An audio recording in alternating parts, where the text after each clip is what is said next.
We made it.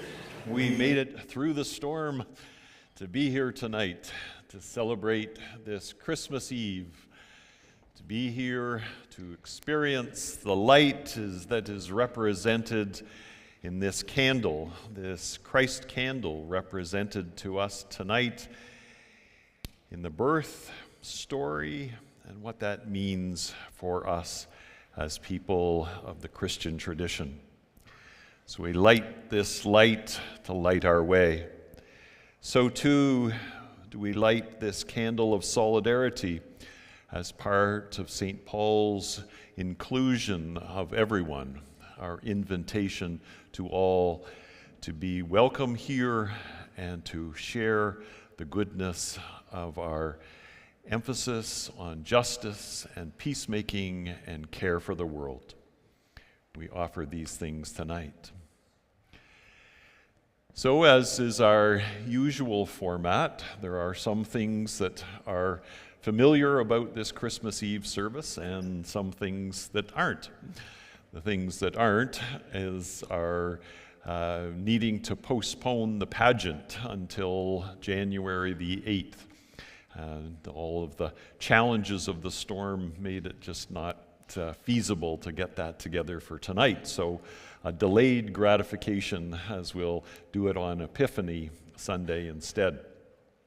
The familiar things for many of you is when we come after my meditation into the lighting of candles. This is one of the highlights, I think, of our church year, is having our candles, and we will light them and sing Silent Night after the choral hymn that begins it. So that's something to look forward to as we proceed. So let us come into this warm space tonight and appreciate each other's company as we worship together.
During Advent, it's our tradition to light candles to help us light the way through the darkest time of the year. Advent, before the light, the Latin means that we come into this season of darkness seeking ways as we begin the Christian New Year. We begin in Advent to begin the counting throughout our Christian year. So throughout the month, we have found different ways to lift up the light, to find ways to express the sentiments that these candles represent, and to find ways to brighten our path along this month.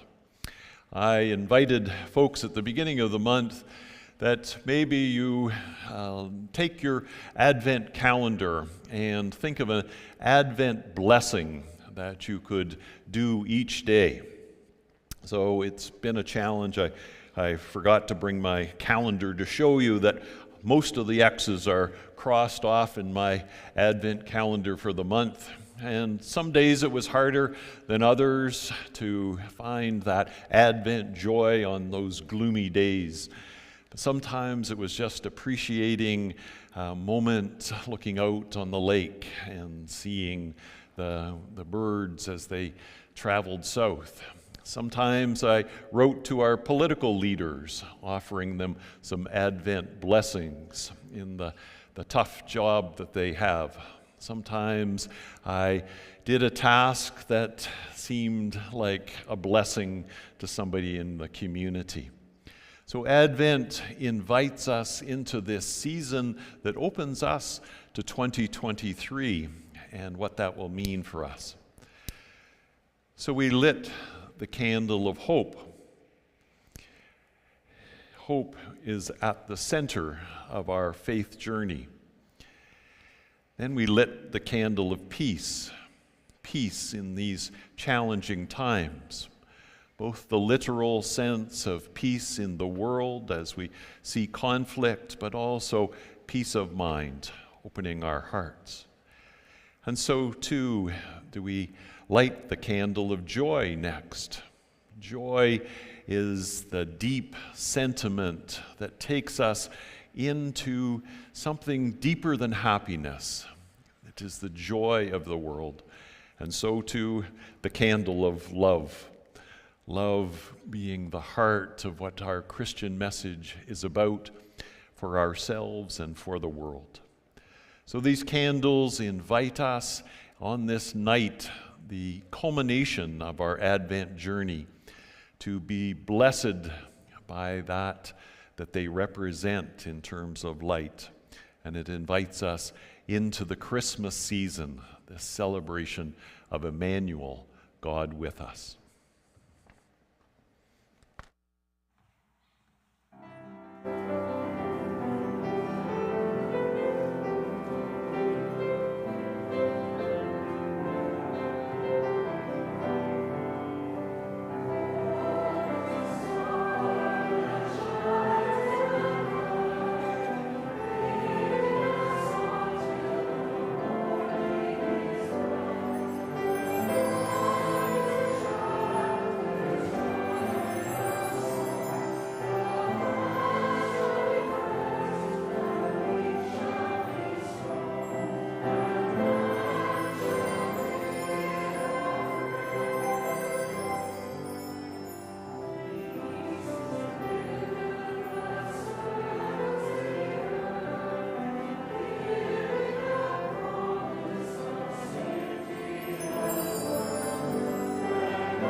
Let us come into a time of prayer. Even amidst the swirl of the snow, the cold northern winds and the southern low pressure that invites such turmoil in the world, we are blessed by the gift of life. We are blessed to be alive in this beautiful country with its changing seasons and the divine presence of goodness that emerges amidst this community as we share and care for each other in so many ways. And so we give thanks this night for this beautiful planet home and all its goodness, offering us abundance and air and water and all of the sustenance of life. With thanksgiving, we offer this prayer. So too, on this Christmas Eve, we offer prayers of concern for those who are cold and hungry, those who are in places of violence where there is no heat and no water and sustenance, those who are cold this night, those who live in violent and challenging places, those who feel alone this night, those who feel aside from themselves and from the community around. And so our prayers extend them hands of solidarity, hands of caring, hands of appreciation for who they are, even amidst the challenges that they face. And we offer prayers of love and concern. We offer prayers into this community for those on the margins of our own community.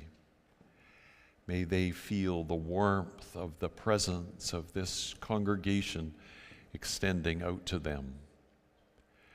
And for ourselves on this Christmas Eve, as we celebrate this festival, may it be one of richness and joy for each one of us as we give thanks for the gifts of life, of being together, of celebrating the richness of this season.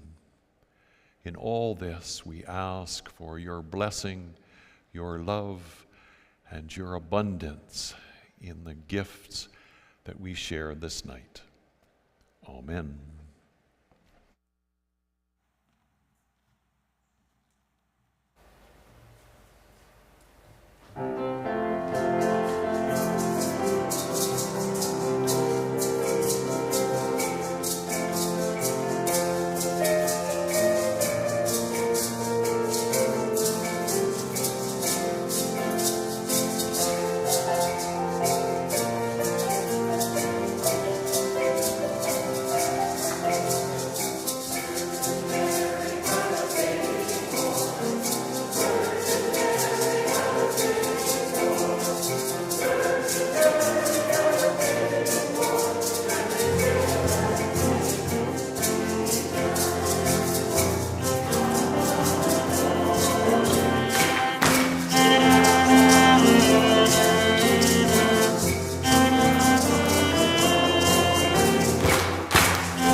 I'm sure many of you know that we were to have a presentation of a delightful musical, which is the telling of how the carol Silent Night, Holy Night came to be written back in the 1700s in the village of Ohrdruf in Austria. But unfortunately, the weather has played havoc with various things, including just felt that some of the cast would not be able to make it. So we are going to present that delightful, rather short musical on January 8th, Sunday, January 8th, which is the first Sunday of Epiphany. And I'm not sure if it'll be in the morning service or evening, but stay tuned. Probably the morning service. Okay. So Sunday, January 8th, the first Sunday of Epiphany. But in its place, I'm going to read a short story. And this is The Christmas at Greccio in Italy, a story of St. Francis. It is written by Sophie Jewett.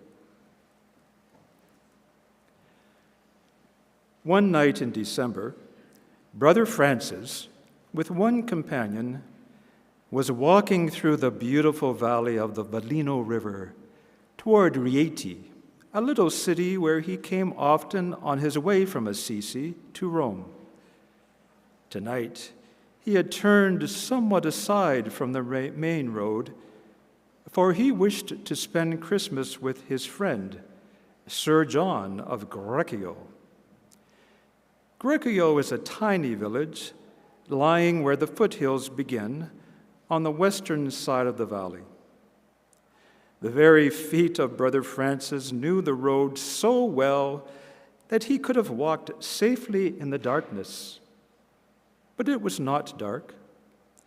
The full moon floated over the valley, making the narrow river and the sharp outlines of the snow-covered mountains shine like silver. The plain and the lower hills were pasture land, and not far from the road, on a grassy slope, the brothers saw the red glow of an almost spent shepherd's fire.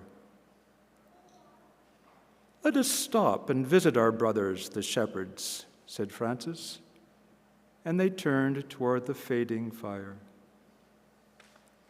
There was no sense of winter in the air, scarcely a touch of frost, and the only snow was that on the silver peaks against the sky. The shepherds, 3 men and 1 boy, lay sleeping soundly on the bare ground, with their sheepskin coats drawn closely around them. All about them the sheep were sleeping too, but the solemn white sheepdogs were wide awake. If a stranger's foot had trod the grass, never so softly, every dog would have barked, and every shepherd would have been on his feet in an instant. But the dogs trotted silently up to the Gray brothers and rubbed against them, as if they said, "We are glad to see you again." For they knew the friendly feet of the little poor man, and they had more than once helped him to eat the bread that was his only dinner. Followed by the dogs, Francis walked out among the shepherds, but they slept on, as only men who live out of doors can sleep, and Francis could not find it in his heart to waken them. The sheep lay huddled together in groups for more warmth.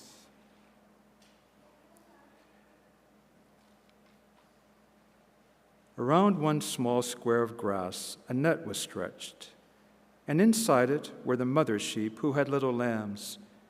There was no sound except the faint cry, now and then, of a baby lamb. The coals over which the shepherds had cooked their supper paled from dull red to gray, and there was only a thin column of smoke, white in the moonlight. Francis sat down on a stone, and the largest of the white dogs pressed up against his knee. Another went dutifully back to his post beside the fold where the mothers and babies slept. The Italian hillside seemed to Francis to change to that of Bethlehem, which he had seen perhaps on his eastern journey. The clear December night seemed like that of the first Christmas Eve. How these shepherds sleep, he thought. How would they awaken if they heard the peace on earth of the angel's song? Then he remembered sadly how the armies that called themselves Christian had, year after year, battled with the Saracens over the cradle and the tomb of the Prince of Peace. The moonlight grew misty about him. The silver heights of the mountains and the silver line of the river faded. For the eyes of Brother Francis were full of tears. As the two brothers went on their way, Francis grew light of heart again. The sight of the shepherds sleeping on the grass had given him a new idea, and he was planning a surprise for his friends at Greccio. For at Greccio all were his friends, from Sir John, his host, down to the babies in the street. In the valley of Rieti, he was almost as well known and as dearly loved as in his own valley of Assisi. The children of Greccio had never heard of Christmas trees, nor perhaps of Christmas presents. I am not sure that in the 13th century, Italians had the beautiful custom which they now have of giving presents at Twelfth Night, in memory of the coming of the three kings with their gifts to the Christ child. But in the 13th century, even as now, Christmas was the happiest festival of the year. This year, all the folk of Greccio, big and little, were happier than usual because their beloved brother Francis was to help them keep their Christmas tide. Next day, Francis confided his plan to his friend Sir John, who promised that all should be ready on Christmas Eve. On the day before Christmas, the people came from all the country around to see and hear Brother Francis. Men, women, and children dressed in their holiday clothes, walking, riding on donkeys, crowding into the little carts drawn by great white oxen from everywhere and in every fashion. The country folk came toward Greccio. Many came from far away, and the early winter darkness fell long before they could reach the town. The light of their torches might be seen on the open road, and the sound of their singing reached the gates of Greccio before them. That night, the little town was almost as crowded as was Bethlehem on the eve of the first Christmas.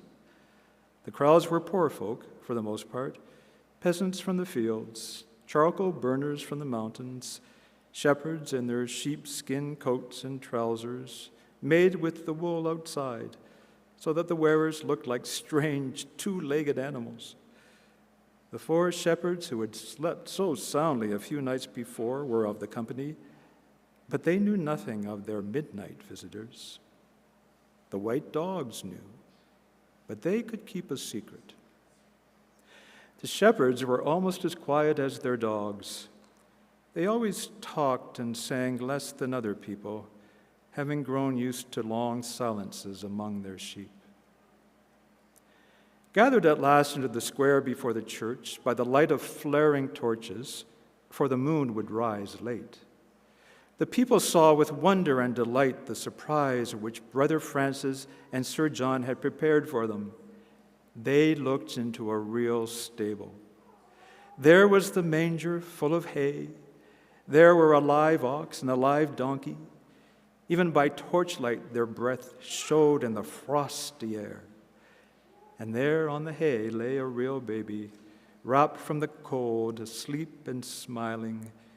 It looked as sweet and innocent as the Christ child himself.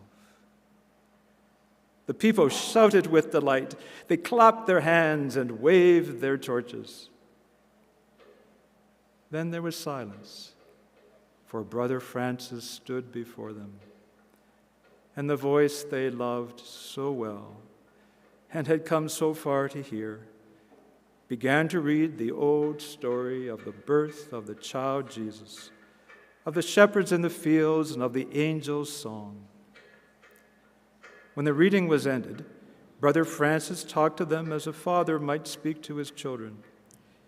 He told of the love that is gentle as a little child, that is willing to be poor and humble as the baby who was laid in a manger among the cattle. he begged his listeners to put anger and hatred and envy out of their hearts this Christmas Eve, and to think only thoughts of peace and goodwill. All listened eagerly while Brother Francis spoke, but the moment he finished, the great crowd broke into singing. From the church tower, the bells rang loud, the torches waved wildly, while voices here and there shouted for Brother Francis and for the blessed little Christ. Never before had such glorious hymns nor such joyous shouting been heard in the town of Greccio.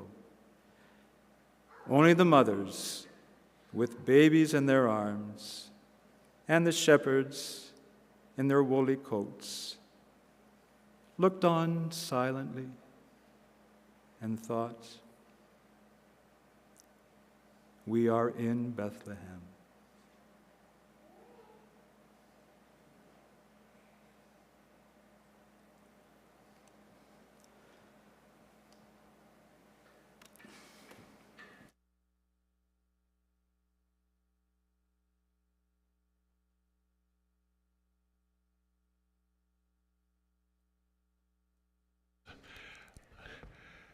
In our normal services, we offer our offering through other means, but on Christmas Eve, with a number of guests, we want to extend the opportunity for a Christmas blessing. So we will take up an offering as part of this service tonight.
to sing another hymn first. Thank you.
With thanksgiving, we acknowledge and appreciate all of the gifts of this community in time, talent, and money. This contributes to the well-being of this congregation, our work in the world, and our commitment to seeking the common good for all. With thanksgiving.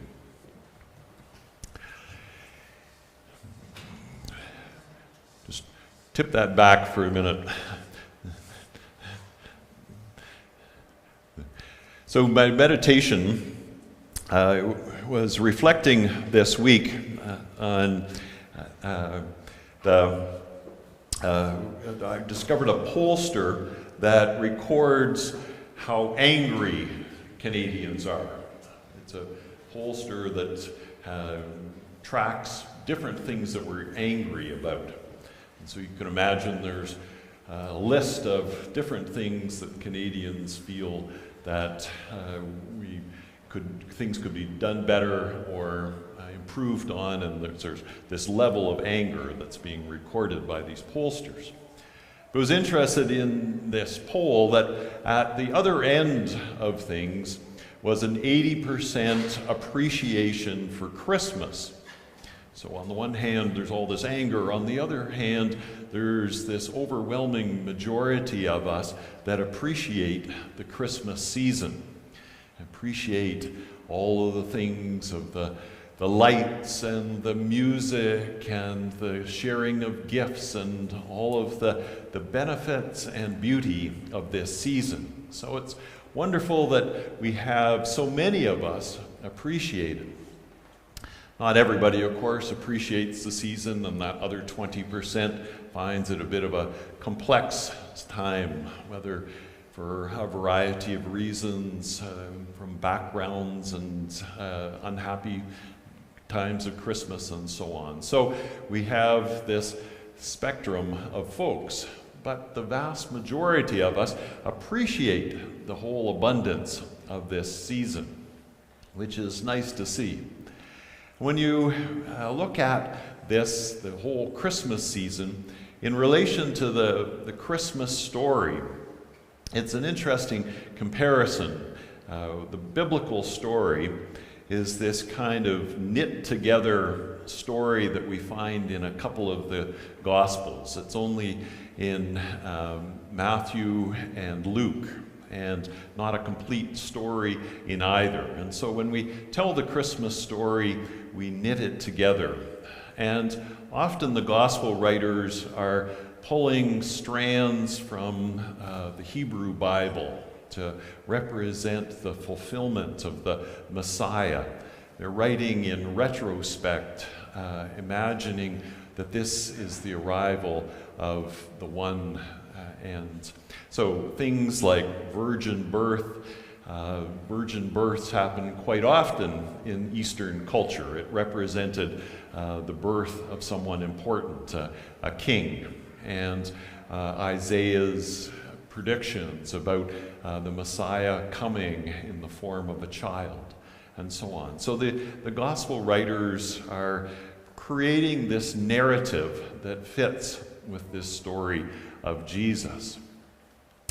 And so we have this kind of mishmash of a gospel story, and then we have the great celebration of the Christmas season.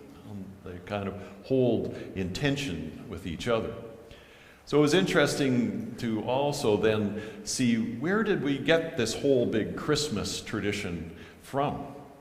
And in the Star this week, there was an editorial that described that Christmas was initiated by Constantine in 336. Constantine had become a Christian when things were going badly in the Roman Empire, and he marched his soldiers through the river and baptized them all as Christians so that they might win the battle. And in 336, he declared that December 25th was the birthday of Jesus. This happened to coincide with the Roman festival of celebrating the Roman god Saturn. And it turned out that the Romans liked to exchange gifts, they liked to decorate trees, they liked to sing songs. And so this began this happy collision, as often happens in religious traditions, of taking one festival and creating something new that represents our Christian festival. And empires have used December 25th down through the ages. In 800, Charlemagne declared himself emperor. In 1066, on December 25th, William the Conqueror took over England. On December 25th in 1991, Gorbachev dissolved the Soviet Union. And we know the unhappy results of some people are unhappy about the dissolving of the Soviet Union, and we're paying for that these days. And we hear in the news that there's the potential for a major offensive tomorrow on December the 25th. So it represents, in the broader imagination, this festival that we are all part of and celebrate as a secular society. The celebration of Christmas is a wonderful thing. But underneath all of that, so we've got this big Christmas, and then we have this story of the birth of a child to humble parents in a humble place that is really quite magnificent. This is a story of the Almighty. Imagine in all of the religious imagination before, the Almighty, Yahweh, Sky God, Mother Earth, Buddha, Allah, the Almighty. And yet in this story, it turns around. And here is Emmanuel, God with us, in the form of a little baby. And this is where I wanted to show this picture. This is me with Eloise, who was born this week, part of our family. And this beautiful, little, vulnerable baby. To imagine such tenderness, such vulnerability, such beauty, representing the divine with us. What an incredible imagining that God is not this almighty, great being in the sky, but God is this vulnerable, tender, loving little baby. It's hard for me not to get choked up in that tenderness of holding that new life in one's arms. That indeed is the true gift of Christmas for us. Imagining that kind of vulnerable love for you and for me, such tenderness extending to us. So as we celebrate tonight and tomorrow, let us remember that tenderness that's at the heart of why we come together in this festive season. Amen.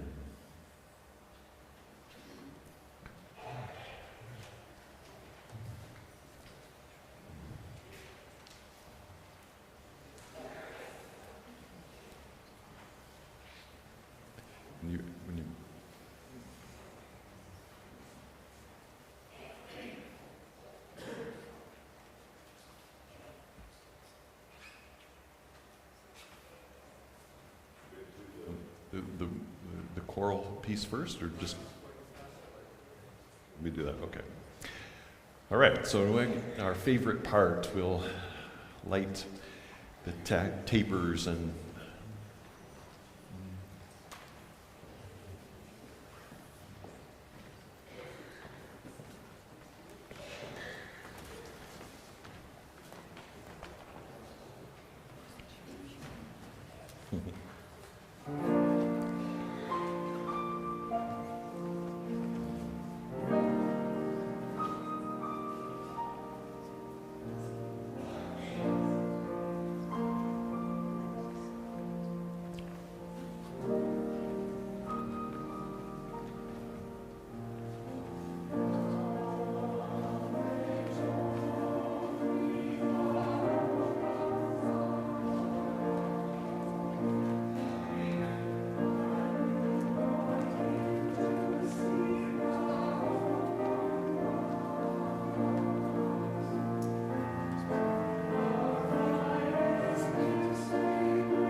Let's all stand up and hold our light.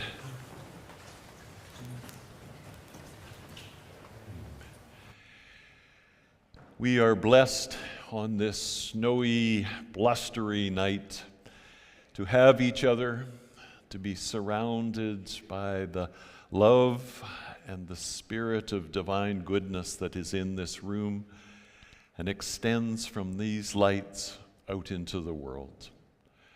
So with thanksgiving, we hold these lights. We ask for Creator's blessing, and we walk with the story of Jesus, who inspires and challenges us from infancy to adult life. The spirit of love that surrounds us all, may it hold us this night and forevermore. Amen.